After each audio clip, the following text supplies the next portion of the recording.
We'll do it live. Okay.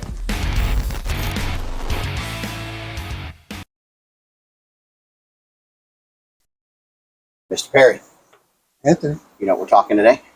I got a feeling that we're talking about a heartbeat, baby. Mr. Perry, Anthony, you know what we're talking today, right? I believe we're talking major drum. We're talking drums. Major drum. Talking drums. We are here at the Spinelli Drum Factory with a very good friend of mine, John Spinelli, founder. John, there's so much for us to talk about today. Let's start with where it all began, man. Oh, where it all began? Yeah. Yeah. When did you concept Spinelli Drums? Well, early on we had a partner, and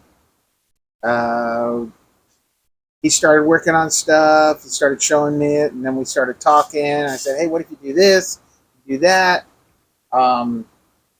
And it just elevated. This was when? What year? Oh my goodness!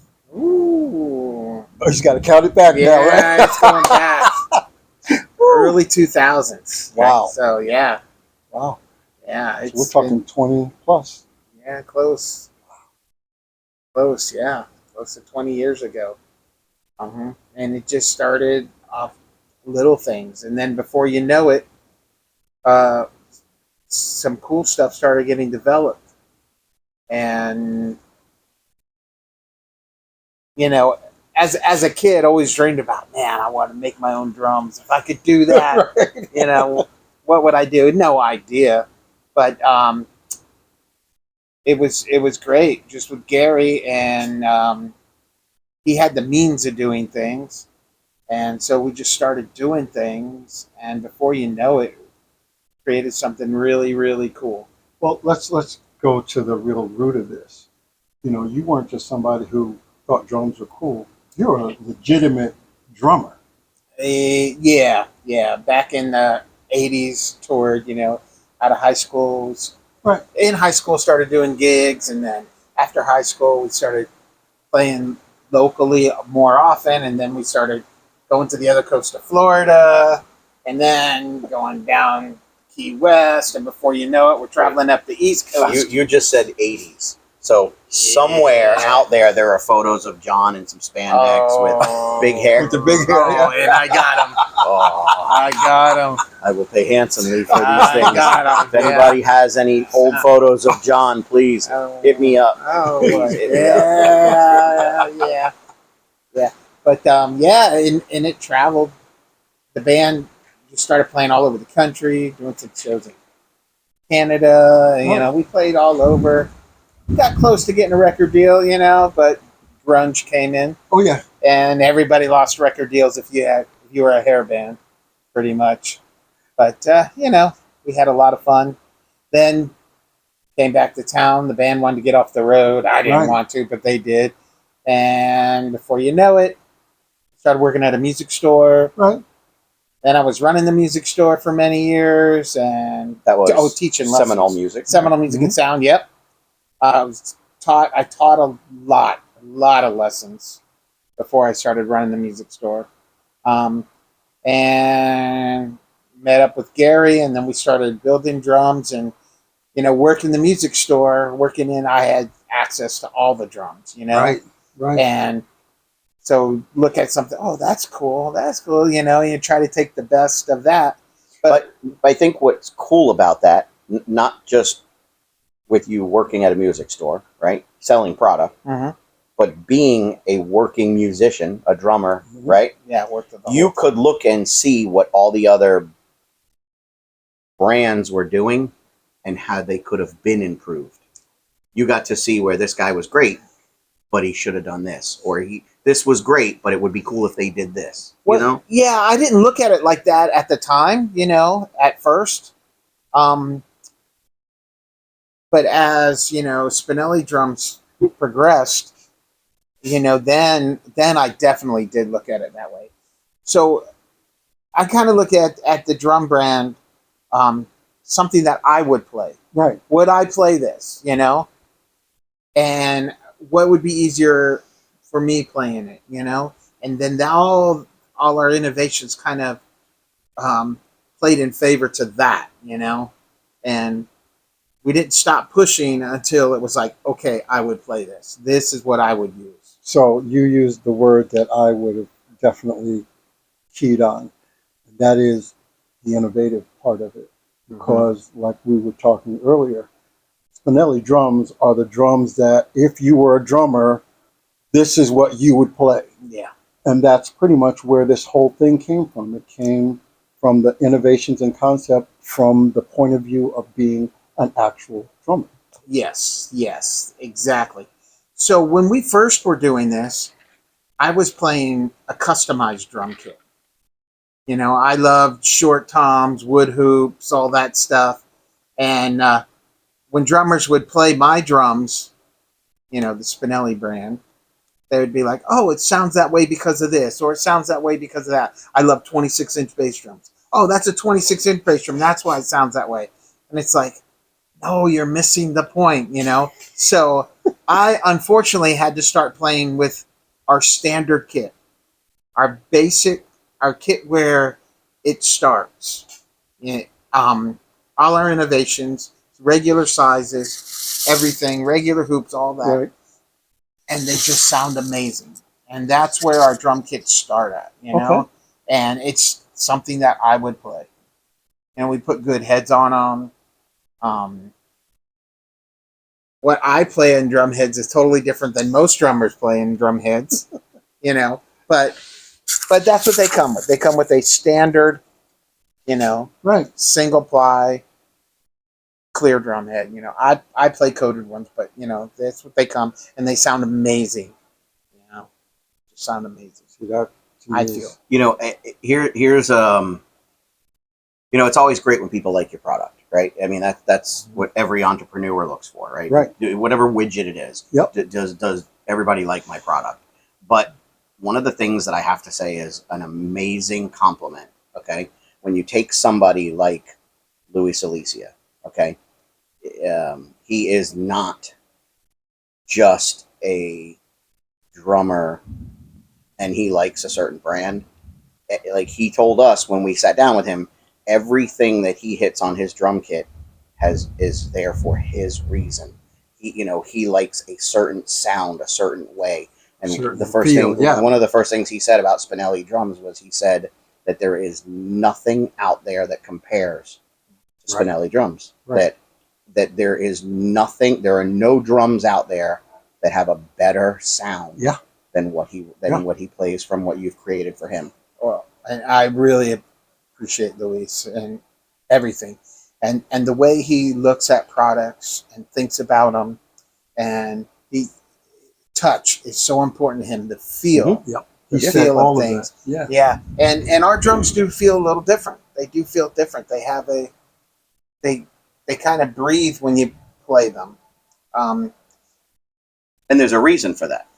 Well, yes, they're single tension, free floating drum shells. Let's talk about the creation of the patents that you have, right? Okay. And a little bit about what it is that makes Spinelli drums different than Standard. any of the market other drum. stuff you can go buy at a drum store. Okay. Okay. What is it that gives Spinelli drums the sound that you have created? Okay, so our main sound is that we don't dampen the drum shell. So the drum shell actually moves freely between the two drum heads. So when you hit it at the top, it slides down into the resonant head and comes back up. It moves. Not anything you can see, but it moves like that. There's other brands that say they're free floating, but like the Pearl free floating snare. It's really not free floating. It is a removable shell. The bottom of the snare drum is an cast aluminum base that the lugs are attached to, and that's how you can tune the top and the bottom head differently, because the shell sits on that base and doesn't move. It does not move. It doesn't float. The shell is just removable. So it's more like a drum inside a drum. It is a drum, yeah, Okay. pretty much. It's just It's a cylinder inside a drum, you know. So ours actually moves. Single tension. So the top and the bottom are relative. The pitch of the drum, if you to be the most resonant a drum can be, you need 2 equal weight drum heads tension to the same tuning, to the same, so that they both, if you look at waveforms, so they'll both move together in sync. Okay. If one is tighter than the other, say the bottom one, it would be moving faster, and the top one be moving slower. And the resonance would be totally different. Well, it would be different. It causes a cancellation, which doesn't mean bad. It does not mean bad. You know, a tighter bottom will create a pitch bend and a more ringy sound to your drum. So that's all good. But the most resonant a drum could be, they need to be equal tension. With ours, you can still create a tighter bottom by using a thinner head on the bottom. Okay. Because it's thinner, the same amount of tension will pull it tighter. It'd be a thicker head on top can withstand the pressure better, and so it won't be as tight. So you can create pitch bends with that. Even a coating on the top will help create that. This is percussion science. I know, right? Well, Yeah. it's physics. Yeah, It's no, physics. it is. It's But I physics. mean, all right, I'm not a drummer. Mm-hmm. I can sing, but I can't, if I hit anything, Mhm. it's usually my head against something. But that makes a lot of sense to me, Good. the way you explained it. And I'm sure a lot of people who aren't musicians can understand that to the point where, wow, that's actually pretty cool stuff. Yeah, well, good. Thank you. Very cool Thank you. stuff. Yeah. And another advantage to our single tension tuning is that you can tune the drum very easily. That's what all the drummers said. Like, this is like the simplest tuning. Yeah, it's very easy because the drum heads are relative in pitch. So if, let's say you numbered your lugs, and lug number 1 is looser than all the other lugs, the top and bottom lug number 1 are going to be in that same spot. So they are going to both be loose. And so those drum heads will still kind of work together. They'll still be either out of tune together, out of tension together, but they're going to be together. So it is a lot easier to tune your drums. I mean, but you won't end up with one being tighter than the other. No, you should never end up that way with this system. And it's Very funny cool. because, John, when I remember when you first started Spinelli Drums, he would have his kit at a lot of the open jams around town, right, when he would play. And every single person that I talked to that would go to those open jams and they would sit in and play his kit, they would always say, God, that's the best kit. That's the best kit. They all did. Everybody loved playing it. Oh, well, thank you. Glad to So, hear that. I mean, it stands on its own when other drummers Right. talk about Well, it. I mean, equipment is everything. And it does, if you're a horn player, there's a certain horn, a certain style, a certain feel and flex that you got to have. As a singer, microphones, very important, because certain microphones work better than other microphones, at least where your voice might be concerned. And when you're talking about, when I was saying heartbeat at the beginning, basically the heartbeat of a band is in that drum kit. And if that is great, all the rest of the stuff falls right in line. I mean, that kind of sets the tone for everything that's coming. Those are great things that you both said, because it reminds me of a story. When we were at the Music City Drum Show, there would be a pattern. Drummers that never played our drums before, they would sit down and play them. And I pointed out, by like the second day, my brothers were with me, and I went to my one brother and I said, Mike, watch how these guys play the drums the first time. They'll get up there and they'll go play all these crazy chops, and then they'll stop, and then they'll go boom, boom, boom, boom, boom, and then they'll play them individually, and then they'll play a groove, and you'll see them just stop and look and listen and play things, and It was amazing. Of course, the next guy that got up there, he did that same exact thing because So the first thing they did was, let me show you what I can do. Right, Yeah. right. And then it was, Oh wait my a second. God! Wait a minute! Yeah, Yeah. Okay. Hold up! Yeah, Yeah. that's great. Yeah. Yeah. Because, you know, drums sound like drums. And, you know, people, there's maple, there's birch, there's mahogany, all these different tone woods, you know. When you listen to a drum on the radio or you go into a club and you don't know what kind of drum kit the guy's playing, can you really say what kind of drums they're playing? That's birch, that's mahogany. Right, You know, right. you really can't. Sometimes you can tell if it's a metal snare or a wooden snare Okay. because those, they can be, you know, obvious. They can be. But all drums can sound great, you know. And all drum manufacturers make some beautiful stuff, amazing stuff. They sound great when you tune them and you get them right. Some are a little easier to tune than others. You know, there's I like this more than that kind of thing. But all drums sound great. Ours, I like to say, it's the sound you hear in your head when you think of a drum set. When you think of a sound, the way drums sound, do do do do, you know, and then you play 'em and they sound like do do do, you know. I always have them set up with no muffling, no dampening. Like earlier, there was no pillow, no Right. nothing in that bass drum, and it just moves all this air and fills the room. They really transfer energy easily, you know. They can be loud, they can be quiet, but they always sound great. You think of Buddy Rich feathering his bass drum back in the day, boom, boom, boom, boom, boom, boom, and he had tone, you know, because he might have had a felt strip in there, Okay, just tuned up. Yep. But you know, the drums tuned really good. These drums just react beautifully and sound amazing. So Spinelli has really kind of been a game and industry changer in a lot of ways. It has. I did see a company that kind of copied us. They tried to rip you off. Well, they did it differently, but they did take our. Wow. Right. Yeah. Yeah. They say imitation's the best form of flattery. Absolutely. Yeah. No, it isn't. No, it ain't. I'm not that guy. Yeah. It's just a matter of time. I mean, I think. Whenever something's improved, everybody wants to jump on it. Yeah, you know, there's some. You know, they didn't infringe on our patent, but they definitely took our idea. They got There you close. go. Yeah, you could tell. Four So- patents. Oh yeah, Four I got patents. Yeah. four patents. Yep.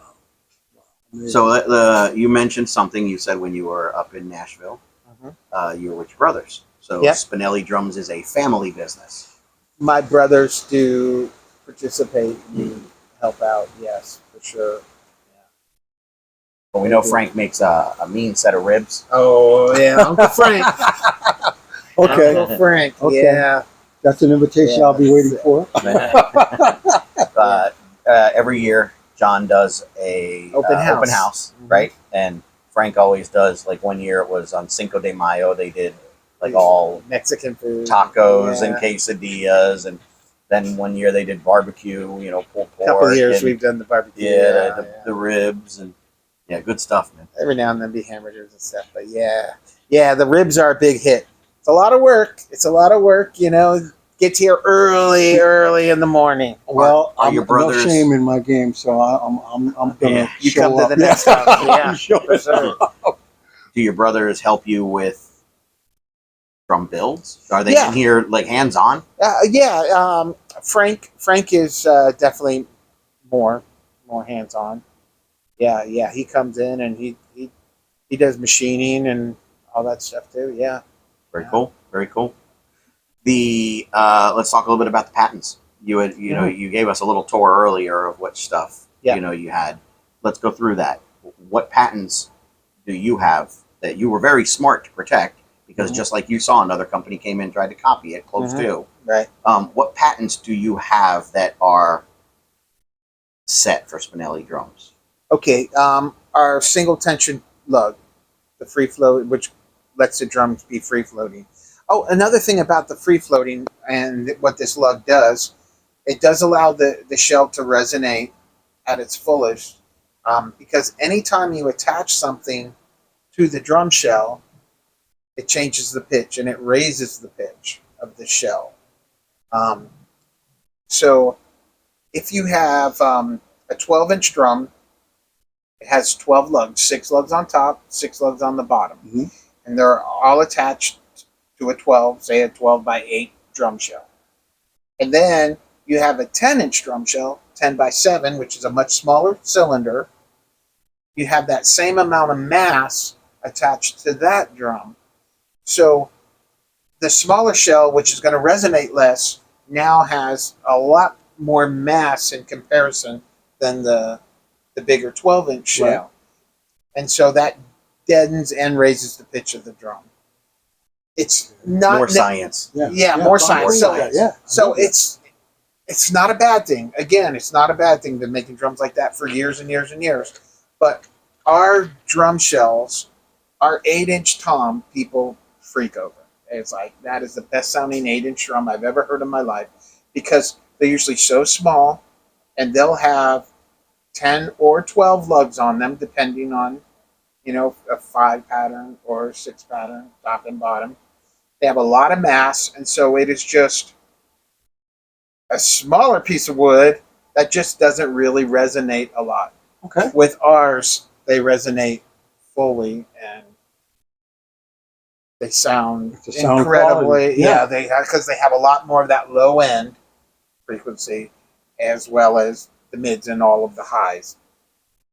So in comparison, as the drum gets bigger, it's got less hardware on it, and it resonates more, which the drum should resonate, but the smaller ones lack that resonance. And by resonation, you mean vibration. The vibration, right, the resonating of the shell. Right. Okay. Okay, so that's our our lug.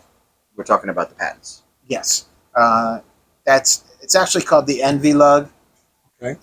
And then we have a guide and slide tom mount, which the one that was copied.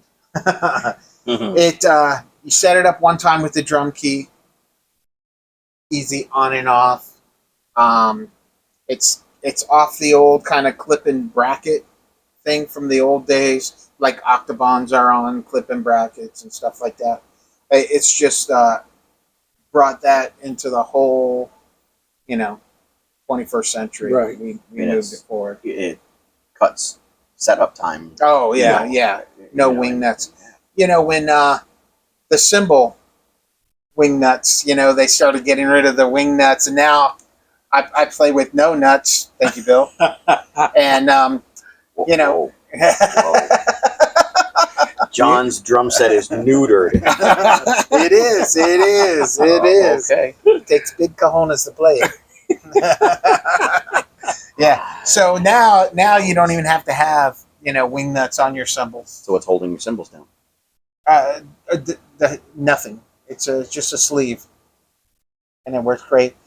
You've kind of seen old pictures back in the day of Buddy Rich, where they didn't hit them near as hard as they do today, where it was a little T-top where you didn't need a wing nut, you just kind of put it on.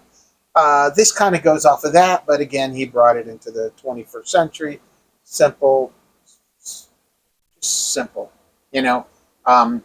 One of our sayings is innovation simplified. Right. Just make it simple. Make it simple. I remember I used to be with a group called Third Street Exit.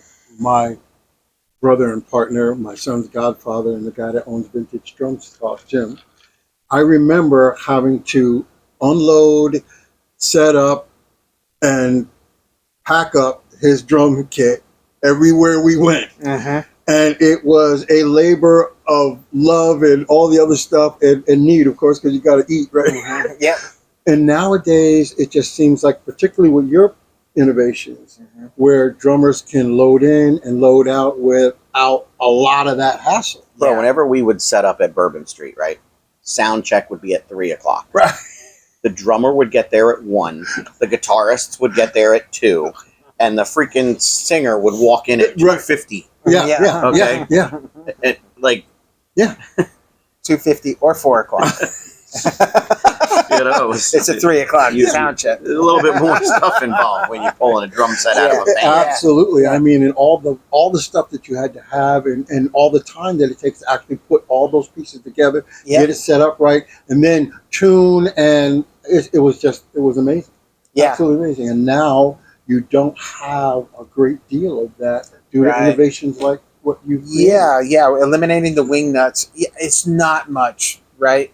But here's the thing about it is when you loosen the wing nut and you take it off, if you're not putting it in a bag, or even if you are putting it in a bag, when you travel, bag or a case, they vibrate, and so they can fall off. They can lose. Yeah. So you have to tighten it a little bit to ensure that it doesn't fall off, so that it's there at your next gig. You're not fishing around looking for it. Here's what I always And had we've with- eliminated that. Here's what I've had with all of my cymbals and the wing nuts.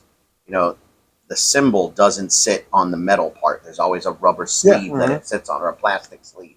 So, you know, when you're setting up and you're going quick, boom, those plastic sleeves that the cymbal would sit on always get crushed, cracked, compressed. Like, they always get beat up. So you're constantly buying new ones. Yeah. So if that eliminates that, God bless. Man.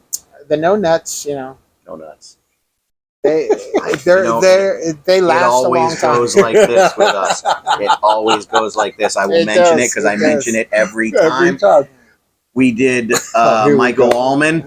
The guy did the whole show with a set of titties right next to his head on a couch, and he didn't even know it. The whole show. And I waited till the end of the show to tell him. To tell me that was what was going on. So, you know, that's going to be with me till I die. Yes. No doubt. Oh yeah. No doubt. No doubt. There's just so much history with you in the Tampa area and playing. You know, everybody knows John. But every working musician in this town has either encountered you at open jams, you know, out there playing Seminole Music and Sound. Like at one point or another, everybody knows John, right? What response have you been given from people that have come and sat with your drums, or that have played with you with your drums? Have you had guitarists walk away and go, dude, that drum set sounds amazing, and that's not their ear, you know, like they're focused on the guitar stuff? Have you had that? Yeah, from Tone Freaks. And you know the Tone Freaks, and a lot of guitar players are Tone Freaks. Yes. Bass players. Especially when early on when we were doing like a lot of the blues stuff, the blues guitar players, you know. Yeah, because they have to listen to each other. Yeah. They were like, man, they sound great. You know, they ask questions. See, for me, you know, when somebody that, you know, like a younger kid, they take up an instrument, you know, or somebody that comes in, you don't know, they get it, and they might sit down on your kit and go, wow, that sounds great. I think what is the biggest compliment is when you have people that come in and sit down and then walk away and go, that's the best sounding drum set I ever sat at. You know, like that's a big deal. I know that, you know, two people that I've known have said it. Luis, which you introduced us to him. Luis is a Spinelli endorsed drum artist, and then back in the day, John Blackwell. Yeah. I mean, I remember him saying, "This is the best drum set I ever sat behind." And I said, "Well, how come you don't have one on the road?" And he was like, "Oh, come on, you know I can't do that." And I was like, "But you're going to say it's the best thing you've ever sat in front of?" But well, you know, there's a lot of logistics to that stuff, you know. Endorsements. Yeah. Well, Third Richardson, another monster drummer. Oh, you know, I mean, and Third plays a lot of different stuff. Oh, he does. He plays a lot of different stuff. So he's not this type of music drummer or that type of music drummer. You put Third in any band, anywhere, and he's going to work it out. And he high accolades. From Third. Okay, a little bit about that. Different style of drums, different genres of music, different tones and sounds, right? do you tailor the kit to country or rock or jazz, or is Spinelli drum a fit for all? Don't tailor to any particular sound in building. Now you can tailor them through drum head choices, through muffling choices, through all that stuff. You can tailor them to what suits your needs and your preferences. I do have two different type bearing edges. Well, there's lots of different bearing edges, but I have created a control edge, which eliminates. It gives you all the tone, but it'll take away some of the sustain. So it shortens the sound of the drum, yet you still have a full body drum with all the fat tone. I kind of created it to for use like in big areas, studios, Okay. or for somebody who wants a more controlled sound. Somebody who might play double-headed tom heads and muffle them, Okay. so that they want a drier sound. This control edge really does that, and I've had people who played their drums and thought they wanted the control edge, and then play them without the control edge, and they're like, "Oh no, this is what I want." But I've had people play the control edge, and this is what I want. Right. Is So that patent number 3? that is not. Okay. It's kind of pending on a patent, but I'm not sure if that's really going to go through or not. But it's pending. Okay. So yeah, this edge is different, and drummers either love it or they don't. Okay. It doesn't work for me. Like if I'm just playing the drums by themselves, I'm okay with it. But in a band, and I'm not using in-ears where everything is mic'd, doesn't work for me. But that doesn't mean it doesn't work for everybody, because there are people that love them, they have them, they play it, they just love it, and they're It's a blown choice. away. It's another choice. It is a choice. So, but drum heads and muffling can texture the sound to what you're looking for. Now, going back to our drums versus regular drums. Again, not one's better than the other. I mean, I just think ours sound amazing. But you can appreciate an old Ludwig kit from the 60s. Right. You know? Right. I got one. I had it set up here. People came by, and it's like that vintage sound. You know, it's not for every kind of music. Trust me. Right. But it's got its pluses. It's got its character, yeah. It does. You know, it sure does. I think that, you know, anytime I've ever looked at a vintage kit and I sat on it, it never really impressed me for the sound, the tone, the quality. But you know what it is? It has that history. Yes. That's like literally the That only look. attraction to it. Like, good God, they really used this back then. You know, like it's just, you know, the old clamps that came like this. Like, it just has that history, and it's not really anything to brag about. It's like an Atari. Yeah, but you when know? you think about Like it's about as basic when you as it think gets. about the music back then too, think about the whole picture, kind of like, and equate it to like Motown. Okay, when Motown started out in that little house, they weren't in big studios with all this professional equipment. They had, a board with a few channels, but they had such an individual quality sound that the big studios were going, what are they doing over there? Yeah. And I think that's what a lot of that, when you're thinking vintage, represents. It's a certain sound quality at a certain time that you can't create that now with a lot of the technology. No. You have to go back to that original sound to get that particular quality. Yeah, I like that recording back in the day where everything wasn't close mic. Mm-hmm. You had to listen. What is the drummer doing? What is he doing? Yeah. It's like I hear something, but you don't know You what can't it figure is. it out, right? And it was the feel, and it was everything. But about back then they didn't really mic individual drums. No, they didn't. didn't. They just stick a Yeah, mic they did. over. Over top of it, you know, like that was the charm of it. You know. Yeah. Well, okay, It's kind of so like us, raw. yeah. Speaking of different sounds, everybody has sat on an electronic. We're raw. kit. He's got no Yeah. nuts. Yeah, yeah. Jeez. Naked and This is ballers. going Yeah. Yeah, but speaking of different sounds like that, like a vintage kit versus a modern kit, everybody sat down at an electronic kit, right? Right. Yeah. And you play, you hear with this one sound, and then you get to the bells and whistle sound. When you have those up there, you play different. You like, oh yeah, I play differently when you have those different sounds. So when you sit down on a vintage kit and you hear those sounds, it's like, oh yeah, you go like right into Motown. You know? Right.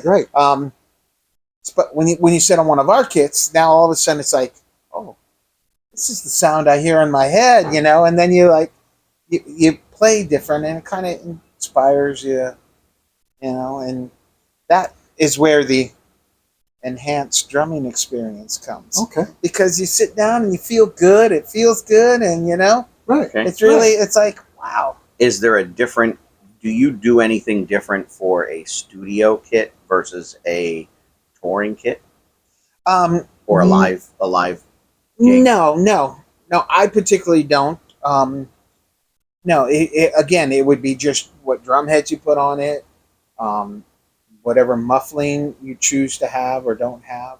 So like one thing that I thought was really weird when I started getting into drums and I started meeting other drummers and bands and whatnot, like the professionals, not just the garage kids on weekends. They would say, well, if I'm going in the studio, I use this kit. This brand, right? If I'm on tour, this is these are the people that pay the bills. This is my endorsed band, drum kit. And it might be the difference of, I think at one time, I don't know if I'm saying this right, Ayot was known through the drumming community for being a studio quality drum kit. and that's what they would use. And then they'd go on tour and they took a Pearl. Yeah. But they wouldn't use their Pearl here. And I never understood. Nobody could ever tell me why it made sense. It was always, oh, I like this kit. It's warmer. It's this, it's this, it's this. But again, if this is the sound that you're putting on the record that I'm listening to, isn't that what you would put on the road when I come to see you? And no, I guess it's not. It's about paying the bills. Okay. Yeah. All right. Like John Blackwell. Yeah. It's paying the bills. Okay. So, well, Mrs. Jones is telling me we're going to go ahead and wrap this up right now for part 1. Subscribe to our channel. We'll see you on part 2.